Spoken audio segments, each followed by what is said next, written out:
एक दिन एक टूरिस्ट लड़की की टोपी उड़ जाती है, लेकिन वो उसे उठाने की हिम्मत नहीं करती क्योंकि ये नॉर्थ कोरिया और साउथ कोरिया की सीमा होती है। उसी समय एक नॉर्थ कोरियन सैनिक उस टोपी को उठाता है और उसे साउथ कोरियन सैनिक को दे देता है। दोनों देशों के सैनिक हर रोज इस सीमा पर पहरा देते हैं। जब भी किसी साउथ कोरियन सैनिक की परछाई सीमा पार करती है, उसे तुरंत याद दिलाया जाता है और वो पीछे हट जाता है। लेकिन आज एक साउथ कोरियन सैनिक सामने खड़े नॉर्थ कोरियन सैनिक के जूतों पर थूक देता है। सामने वाला सैनिक गुस्सा नहीं करता, बल्कि वो भी वैसा ही करता है। ये एक मजेदार पल होता है क्योंकि दोनों के बीच गुप्त दोस्ती है। कुछ समय पहले सू ह्युक नाम का एक सैनिक पहरा देने गया था और उसके साथी उसे भूल जाते हैं। दुर्भाग्य से सू ह्युक का पैर एक लैंडमाइन पर पड़ जाता है। तभी एक नॉर्थ कोरियन सैनिक आता है और दोनों के बीच एक तनाव भरी स्थिति बन जाती है। नॉर्थ कोरियन सैनिक सू ह्युक को पकड़ लेते हैं, लेकिन उसे चोट नहीं पहुंचाते, बल्कि वो उसकी मदद करते हैं और लैंडमाइन हटाकर उसकी जान बचाते हैं। लड़की ने जानबूझकर अपनी जांघ में स्टील की सुई चुभा दी ताकि ऐसा लगे कि उसे बहुत खून बह रहा है। फिर वह खून से सना हुआ स्कर्ट उठाकर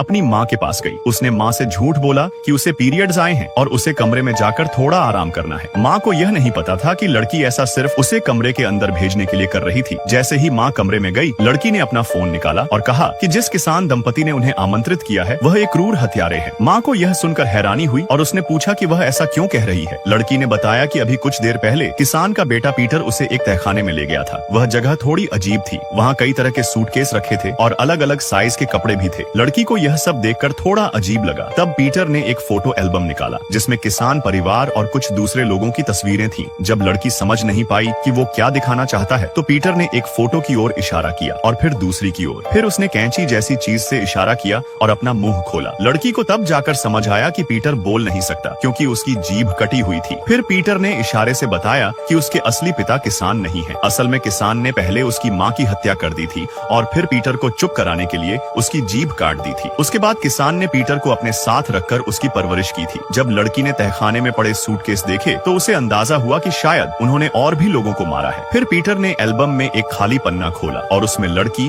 और उसके परिवार की फोटो रखी थी। यह देखकर लड़की घबरा गई क्योंकि इसका मतलब था कि अब वे लोग अगला निशाना हो सकते हैं। लड़की ने जल्दी से कुछ फोटो अपने मोबाइल से ली और तहखाने से बाहर निकलकर माँ को धोखे से वापस कमरे में बुला लिया। जब उसने माँ को सारी बात बताई तो माँ परेशान हो गई क्योंकि उसका पति अभी भी बाहर किसान से आराम से बातें कर रहा था। माँ ने तुरंत लड़की से कहा कि शांत रहो और कोई जल्दबाजी न करो। फिर उसने अपने पति को अंदर बुलाया और उसे सारी सच्चाई बता दी। उन्होंने तय किया कि अब और वहाँ नहीं रुकना चाहिए। माँ ने फौरन एक चाकू उठा लिया ताकि अगर जरूरत पड़े तो अपनी और परिवार की रक्षा कर सके। लेकिन उन्हें यह नहीं पता था कि किसान को तहखाने का दरवाजा हिलने की वजह से कुछ शक हो गया था। वह चुपचाप आया और बोला कि उसकी बेटी की तबीयत ठीक नहीं लग रही, तो वह उसे अस्पताल ले जाना चाहता है। थोड़ी देर के लिए सब ठीक लगा क्योंकि किसान ने उन्हें रोकने की कोशिश नहीं की, बल्कि हल्की मुस्कान दी। जैसे ही वे लोग निकलने लगे, उन्हें पता चला कि उनकी कार का टायर पंचर हो गया है। लेकिन वहाँ से जल्दी निकलने की सोचकर उन्होंने इस बात को नजरअंदाज किया और आगे बढ़ने लगे। किसान अचानक पास आया और बोला कि वह टायर ठीक करने में मदद कर सकता है। उन्हें यह बात थोड़ी अजीब लगी,